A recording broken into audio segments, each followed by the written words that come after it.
Shalom, selamat malam untuk Bapak dan Ibu. Ketemu lagi dalam konten terbaru dari kesaksian nyata saya, Roland. Dan semoga setiap konten yang saya bagikan yang berisi tentang kesaksian nyata yang saya alami dapat menguatkan iman kita sebagai orang percaya kepada Tuhan Yesus, karena hanya kepada Dialah kita bersandar, memohon, dan meminta. Dan sepanjang hidup saya sampai kepada hari ini, begitu banyak persoalan yang kita telah hadapi, begitu banyak masalah yang saya dan keluarga lewati, tapi kami bersyukur sampai kepada saat ini Tuhan masih memelihara kami, tidak kekurangan. Amin.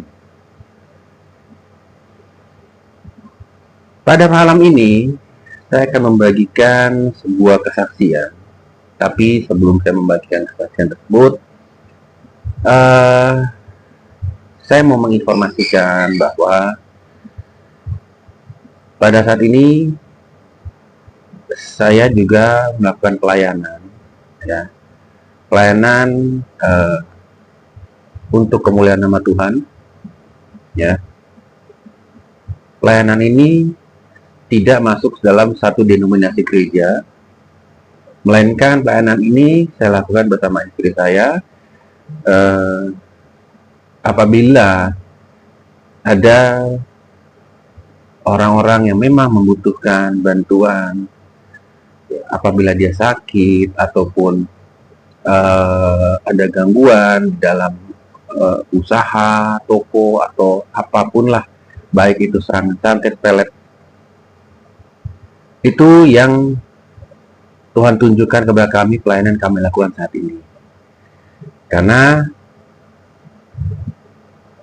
itu semua Tuhan berikan kepada saya. Dan kalau saya tidak lakukan, saya akan tahu Tuhan akan marah kepada saya. Dan semuanya itu saya mulai, awalnya memang dari saya tidak tahu apa-apa, tapi puji Tuhan, setiap kali kasus yang saya hadapi, Tuhan yang memberikan informasi kepada saya tentang apa-apa yang dihadapi orang ini, dan bagaimana dan apa yang harus dilakukan sebelum dan sesudah pelayanan tersebut. Dan banyak orang juga bertanya, kenapa pelayanan yang dilakukan oleh saya dengan istri saya itu menggunakan media. Sesungguhnya media itu hanyalah media, ya, seperti minyak urapan atau apapun juga. Tapi yang terpenting adalah kuasa Tuhannya yang kita undang untuk membantu menuntaskan apapun yang terjadi yang mengganggu dalam kehidupan orang-orang tersebut. Jadi bukan karena medianya, tidak memberhalakan medianya, tapi kami minta ke Tuhan melalui media tersebut, Tuhan hadir dan Tuhan yang menuntaskan seluruhnya. Hanya itu. Jadi dalam hal ini saya tidak merujuk kepada media-media yang harus dipersiapkan, atau tanpa media itu kita tidak bisa melakukan suatu mujizat demi nama Tuhan. Itu tidak sama sekali. Karena hanya Tuhanlah yang mempunyai semuanya, dan mujizat hanya datang daripadanya, bukan dari media-media tersebut. Ya. Dan yang paling penting adalah iman. Karena Tuhan Yesus berkata, iman sebesar biji sawi, gunung pun bisa beranjak. Oke. Saya akan mulai untuk kesaksian pada malam hari ini.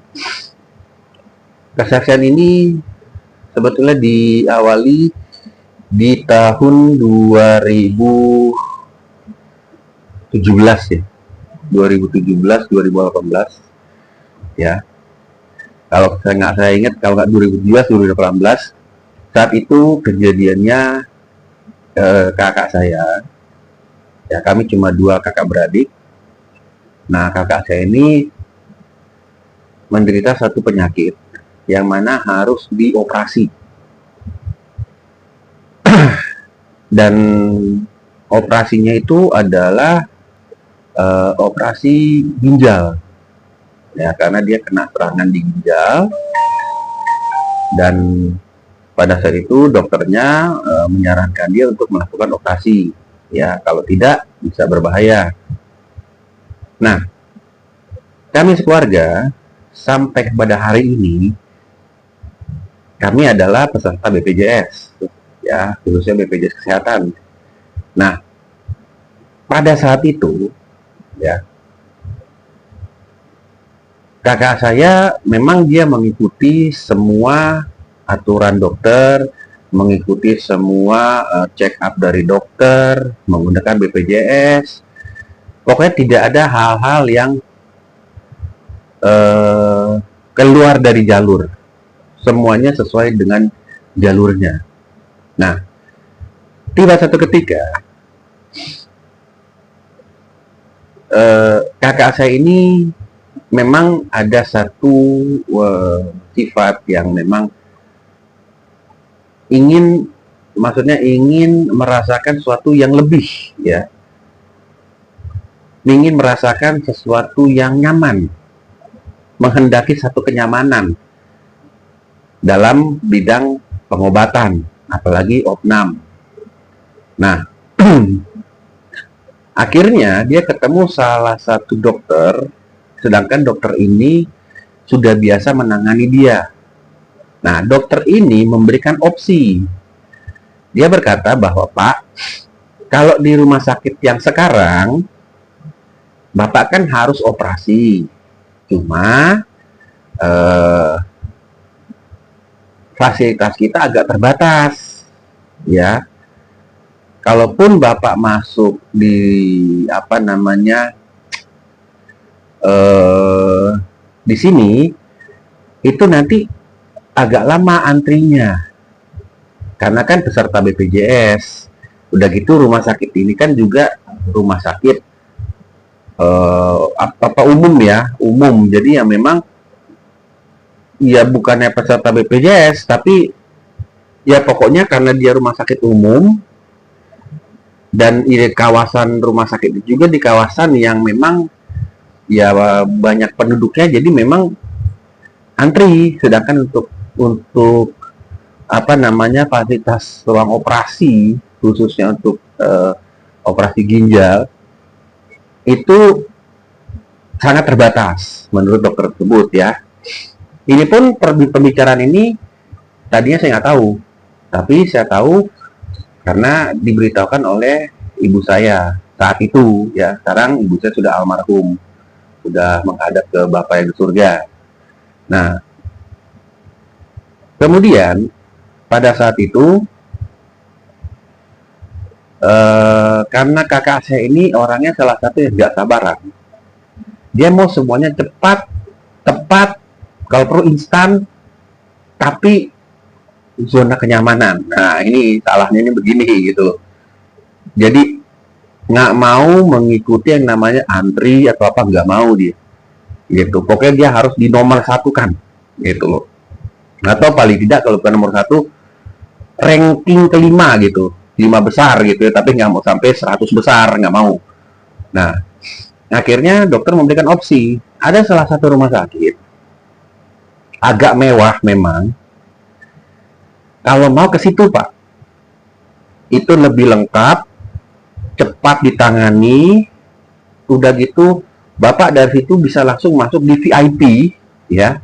Pokoknya semua serba cepat.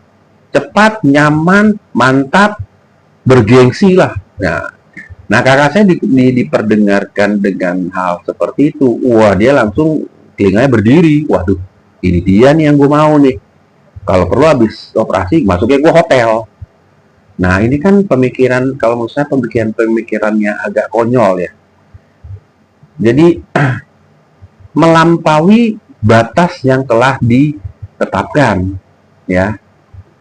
Nah, akhirnya dia mengikuti saran si dokter tersebut. Akhirnya dia pergi ke rumah sakit itu, mendaftar untuk operasi ginjal, ya, dan menyampaikan bahwa dia ingin setelah operasi itu memang masuknya VIP. Nah, pada saat itu saya nggak dapat informasi lagi tuh gimana cara dia ngurus administrasinya, kok bisa lolos ya. Sedangkan yang saya tahu saat itu dia punya uang tapi nggak semahal biaya rumah sakit itu gitu, nggak semahal itu karena rumah sakit itu memang terkenal mentereng dan memang rumah sakit swasta yang wah kelasnya gitu lah.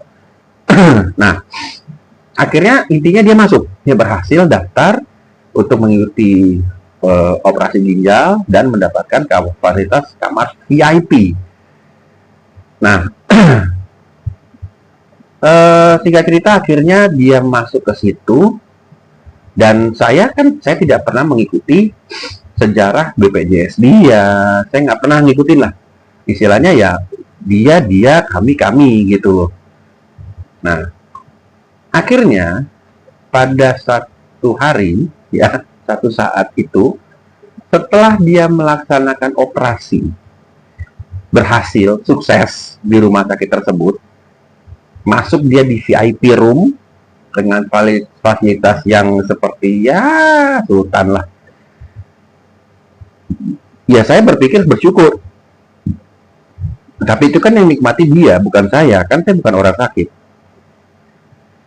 Tiba-tiba dia menelpon suruh datang ke rumah sakit. Saya berpikir kenapa ya? Akhirnya saya dengan istri ke rumah sakit dan di saat itu ada ibu saya yang sekarang sudah nggak ada, yang sudah dipanggil Tuhan. Itu ada dengan dia dan berkata bahwa tolong urusin BPJS gue dong.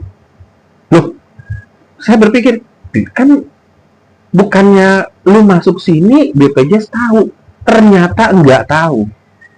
Wah, luar biasa. Dan pada saat itu yang saya tahu, kalau rujukan BPJS bukan ke rumah sakit itu, terus kita bandel ke rumah sakit itu, ya kita bayar sendiri.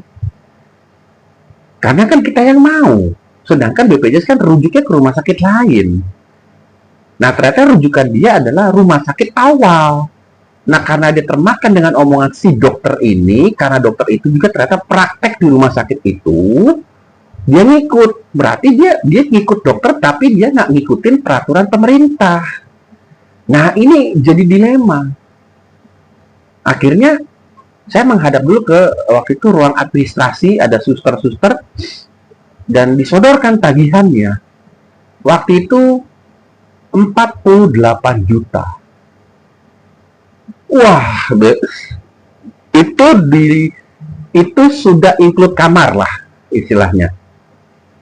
Jadi mereka kasih keringanan, ya udah 48 juta Pak, tapi sudah include kamar dan itu harus dibayarkan paling lambat besok sore. Ya, karena Pak James sudah harusnya keluar hari ini. Kalau sampai besok sore nggak juga, ya kami akan ambil tindakan yang semestinya. Wah, saya berpikir gawat nih orang. Secara manusia, saat itu saya kesel. Lu yang mau gaya hidup sultan, ya, ibarat kata gaya elit, ekonomi sulit. Nah, itu dia lakukan. Sekarang kejerat 48 juta harus dia bayar. Nah, itu saya sampaikan langsung kepada dia di depan ibu saya. Dan dia kaget. Waduh, duit dari mana gue? Nah, gue nggak tahu gimana. Akhirnya dia udah bingung. Ya bingung. Dia bilang, tolong deh, tolong urusin deh. Sedangkan di saat itu, ternyata juga sebelum mereka telepon, dia pernah berusaha untuk melarikan diri dari rumah sakit itu, dan ya karena nggak bayar kan, ketangkep sama satpam depan. Jadi ternyata di rumah sakit dia ada gelang, ya gelang itu nggak bisa dicabut kalau nggak dicabut dari bagian administrasi kalau sudah selesai pembayaran. Baru pasien pulang, gelang itu dicabut. Nah kalau belum, itu tetap nyangkut gelang magnet itu. Jadi bunyi ternyata di depan. Nah dia sama temennya berusaha untuk lari. Nah gelang itu bunyi di depan. Ya temannya terus lari, dia ketangkap sama satpam rumah sakit. Dan itu kan sangat memalukan buat saya gitu. Jadi kalau nggak mampu, jangan masuk deh di situ deh. Meskipun dokter lu di situ, tapi ya udah lu di rumah sakit lama aja. Ini kan sesuatu yang memang konyol ya, itu sangat konyol gitu. Tuhan pun mungkin dihadapkan dengan masalah itu, Tuhan pun ya kesel gitu loh. Lu di mana tempat lu? Kenapa lu pindah gitu? Kalau lu pindah boleh, kalau lu punya uang. Kalau nggak punya uang, ngapain lu pindah? Nah, singkat cerita akhirnya saya coba, ya saya bawa berkasnya. Pertama disuruh saya menghadap di rumah sakit itu ada satu gedung BPJS. Nah ternyata memang bisa dia ke BPJS, tapi rujukannya bukan di rumah sakit itu. Kalau dia dari awal minta ke Vaskes pertama, Vaskes pertama kan berarti puskesmas. Vaskes pertama dia memang sudah minta rujukan ke rumah sakit ini, ya dia aman, tapi kan enggak. Nah, akhirnya di gedung BPJS rumah sakit itu saya dicaci maki, saya dengan itu dicaci maki. Bahkan pertama kali saya dikira adalah kakak saya. Karena mereka bilang, oh ini yang namanya bapak ini ya. Kenapa bapak mau lari tadi malam? Saya bilang, bukan saya pak. Itu kakak saya, bukan saya. Saya datang ke sini untuk coba mengurus. Oh, mereka bilang, oh berarti bukan. Itu kakaknya bapak kurang ajar. Saya bilang itu belum bayar mau lari begitu aja. Nggak bisa begitu pak. Nah, akhirnya udah. Ini bayangkan ya sudah. Kesalahan fatal ya yang diperbuat tanpa saya tahu demi kenyamanan dia, tapi menyusahkan orang. Nah akhirnya pada saat itu saya minta maaf kepada BPJS di rumah sakit itu. Saya bilang, ya pak saya urus. Udah bapak ini mesti urus ke ke BPJS, ke kantor BPJS-nya. Kalau kita ini kan cuma kantor perwakilan yang ditempatkan di rumah sakit. Jadi Bapak mesti langsung ke kantor BPJS-nya, minta pengaduan di sana. Kalau bisa pindah-pindah, kalau nggak bisa ya berarti ya Bapak mesti bayar. Kalau nggak ya nggak bisa. Karena menurut mereka pun itu nggak bisa. Kalau Anda keluar dari rujukan, Anda bayar sendiri. Itu makanya namanya rujukan. Dirujuk Anda ke rumah sakit A, ternyata Anda pindah ke B, Anda bayar. Gitu, apapun alasannya bayar gitu. Kalaupun Anda mau pindah, nggak langsung harus pindah, Anda harus balik lagi ke Vaskesnya untuk minta pindah. Itu jalurnya sebetulnya kan, nggak bisa kita main pindah. Nah tapi disinilah saya mau ceritakan kesaksiannya bahwa kuasa tangan Tuhan bekerja. Yang tidak mungkin menjadi mungkin, yang tidak ada menjadi ada. Akhirnya siang itu saya dengan istri saya ke gedung BPJS Jakarta Barat. Nah, setelah kita mengalami antrian panjang, nah, saya selama antri, saya ngobrol dengan istri, saya bilang ini 50-50. Kalaupun dia harus bayar, ya dia mesti bayar, mau gimana, mau dia jual barang, kayak dia mau apa, kayak karena kakak saya ini salah satu yang gaya hidupnya hedon. Dia suka barang-barang mewah. Ya. Berbeda dengan saya. Kalau saya sepatu 50.000 pun saya pakai. Kalau dia nggak mau. Hedon. Jadi hedon. Handphone pun kalau bukan yang bermerek, dia nggak mau. Ya. Dan saya ngobrol-ngobrol dengan istri saya, ya di saat lagi ngantri ya di gedung BPJS itu, ya gimana kalau enggak ya dia mesti cicilan atau gimana lah caranya gitu loh, kerja sama dengan kantornya dia untuk setiap bulan berapa juta dari gaji dia yang masuk ke rumah sakit itu untuk mencicil sampai lunas 48 juta itu gitu pun kalau bisa gitu loh. Nah, singkat cerita, giliran nomor antri saya dipanggil, saya menghadap dan saya ceritakan kejadiannya, kronologinya sampai kakak saya pindah. Dan Bapak Ibu tahu saat itu orang BPK marahnya bukan main. Dia berkata begini, Bapak sebagai adiknya, iya. Kok mau Pak ngurusin kesalahan kakaknya, benar-benar konyol. Ini nggak bisa Pak, dia harus bayar. Kalau nggak dia bayar ya Bapak yang bayar sebagai anggota keluarga. Saya bilang kami nggak punya uang Mbak, karena waktu itu ibu-ibu yang berhadapan dengan kami ya. Dan di saat itu saya dalam hati saya dengan istri saya, kami berdoa, Tuhan, tidak ada yang mustahil di tangan-Mu Tuhan. Di dalam nama Tuhan Yesus, tidak ada yang mustahil. Tuhan, lembutkan hati ibu ini agar beliau mempunyai satu kebijakan, kebijaksanaan juga, dan dapat menolong kami. Tuhan, tolong Tuhan, tolong, kasihan Tuhan, karena kami tidak punya uang. Itu doa kami saat itu, saat berhadapan langsung dengan salah satu kepala BPJS Jakarta Barat saat itu. Dan dia benar-benar marah sampai dia bilang, kalau saya yang jadi bapak, saya biarin itu, biar dia tahu rasa seni, dia bayar sendiri mau gimana pun caranya. Ya kalau perlu, bahkan orang itu kalau perlu dia cuci WC di rumah sakit itu sampai selesai 48 juta itu. Waduh, saya bilang, Tuhan, tolong Tuhan, kasihan. Memang kakak saya sudah salah, memang dia salah Tuhan, tapi ampuni dia. Saya berdoa saat itu dalam hati, tolong Tuhan, Engkau loloskan, luputkan kami, dan jangan permalukan kami Tuhan, tolong kami Tuhan. Nah, di saat ibu itu terus ngoteh-ngoteh marah-marah, kami cuma diem. Dan saya cuma, paling pasti cuma, iya Bu, maaf, memang ini kesalahan kakak saya sebagai adiknya saya minta maaf. Nah, tiba-tiba setengah jam kemudian abis dia marah-marah itu, kemudian dia terdiam dan dia berkata begini, oke lah Pak, begini, saya cek dulu ya ke kantor pusat, karena kami kan masih punya kepala lagi. Ngobrolin, silakan Bu. Di depan kami dia menelpon kantor pusat BPJS, dan kami dengan harap-harap cemas, tapi kami tetap berdoa di dalam nama Yesus, tidak ada yang mustahil tangan-Mu Tuhan, jangan permalukan kami, karena kami yakin, percaya, kami imani Engkau Tuhan yang sanggup mengadakan sesuatu yang tidak ada menjadi ada. Tiba-tiba setelah itu ibu itu tutup telepon dan dia berkata begini, oke Pak, begini, bilang sama Pak James ya, kakak saya itu ya, dia bayar ya 4 juta saja. Kaget saya. Oh gitu Bu? Iya.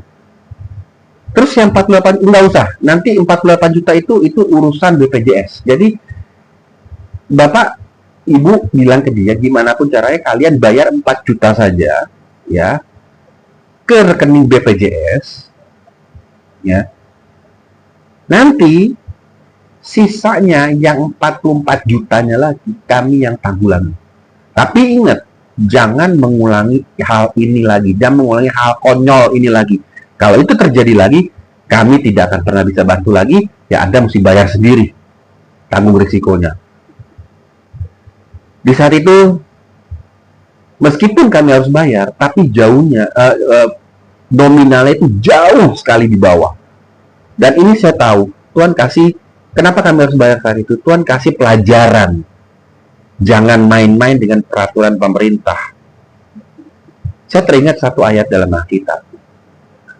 Waktu murid-murid Tuhan Yesus berkata, Tuhan, kepada siapa kami harus membayar pajak? Kemudian Tuhan Yesus mengambil satu buah koin logam. Dia berkata kepada mereka, di dalam koin logam ini, gambar siapakah yang ada di sini? Murid-murid menjawab, gambar kaisar. Dan saat itu Tuhan Yesus berkata, berikan apa yang menjadi hak kaisar, dan berikan juga apa yang menjadi hak Tuhan. Nah, berarti Tuhan izinkan, tapi tidak bayar segitu gedenya, dengan nominal yang sangat minim, kita tetap harus bayar sebagai kesalahan kita kepada BPJS. BPJS itu kan menghadirkan melambangkan satu negara. Kan BPJS itu punyanya pemerintah. Pemerintah itu kan ada negara. Jadi ada yang harus kembalikan kepada pemerintah ya melalui BPJS Kesehatan. Nah, selebihnya urusan Tuhan. Seperti yang BPJS tadi bilang, selebihnya nanti BPJS yang tanggulangi. Berarti itu adalah tangan Tuhan yang menanggulangi. Wah, akhirnya kami dapat surat dari BPJS tersebut. Kami langsung bawa ke rumah sakit. Saat itu juga kami langsung ke ruang administrasi. Dan di saat itu administrasi rumah sakit itu bingung. Sampai sempat saya dengar mereka bilang, kok bisa ya ditanggulangi? Waduh, saya akhirnya saya nyeletuk, wah saya nggak tahu mbak, saya cuma datang untuk mengeluh, akhirnya ditolong. Oh ya sudah pak, kalau gitu hari ini juga paling lambat besok cepat dibayar ya pak ya, 4 jutanya biar Pak James bisa keluar, dan nanti sisanya berarti nanti BPJS yang membayar ke kami. Oke. Nah, singkat cerita akhirnya saya sampaikan ke kakak saya, dan di saat itu memang ada sisa gaji dia, plus dia mungkin minjem dari temennya, akhirnya dibayar 4 juta itu, dan besoknya dia keluar. Dia keluar rumah sakit, gelangnya dicabut, jadi dia sudah aman, bebas, dan saat itu BPJS melakukan pembayaran penuh kepada rumah sakit tersebut. Kesaksian ini terjadi memang sudah lama, tapi itu semua kalau bukan karena Tuhan, tidak ada satu manusia pun yang dapat menanggulanginya. Apalagi dengan nominal yang sangat besar. Di saat Anda tidak punya uang, di saat 1 juta rupiah bermanfaat sekali buat Anda untuk makan mungkin 1 bulan, Anda suruh bayar 48 juta karena kesalahan. Tapi di saat itu Tuhan lihat iman dan berdoa sungguh-sungguh kepada Tuhan. Tuhan tahu apa yang kita hadapi. Apa itu maut, malapetaka, bencana, mara bahaya. Di saat itu Tuhan langsung hadir. Di saat itu Tuhan langsung menolong kita dengan cara yang tidak pernah kita bayangkan sebelumnya. Secara aturan manusia, aturan pemerintah itu tidak boleh, kan Anda memang sudah melanggar. Tapi aturan manusia, Tuhan yang dobrak. Karena Tuhan yang punya langit, bumi, dan segala isinya. Maka dari itu, untuk Bapak Ibu yang saat ini sedang mengalami kelemahan, pergumulan, apapun itu, percayalah, nggak ada yang mustahil di tangan Tuhan.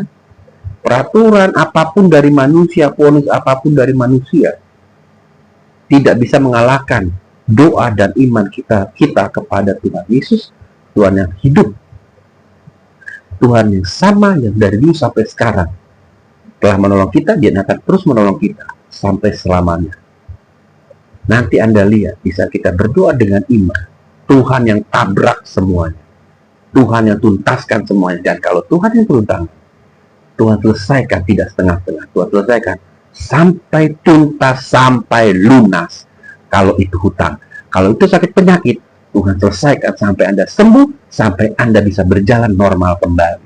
Kalaupun itu tentang bisnis, Tuhan tuntaskan, Tuhan berikan apa yang hilang. Tuhan gantikan rupiah-rupiah yang hilang dari bisnis Anda yang pernah ditipu orang ataupun disantet, diguna-guna. Tuhan kembalikan, bahkan kalau Tuhan sudah tidak berkenan, Tuhan akan menggantikan dengan bisnis yang baru, yang jauh lebih bermanfaat. Dan ingat, setelah itu, apa yang Anda harus lakukan kepada Tuhan? Terus beriman, berdoa, dan jadikan diri kita tahu terima kasih ke Tuhan. Sebutkan, Tuhan terima kasih semuanya, karena kalau kita tahu berterima kasih kepada Tuhan, apapun doa kita akan menjadi powerful. Jangan jadikan diri kita hanya sebagai peminta, minta terus. Tapi terima kasih juga enggak. Belajar berterima kasih. Sekian kesaksian dari saya.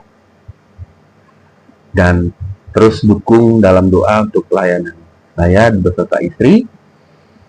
Sampai ketemu di konten kesaksian nyata Roland yang berikutnya. Shalom dan selamat malam. Tuhan Yesus selalu memberkati kita semua dan selalu menjaga keluar masuk kita. Amin.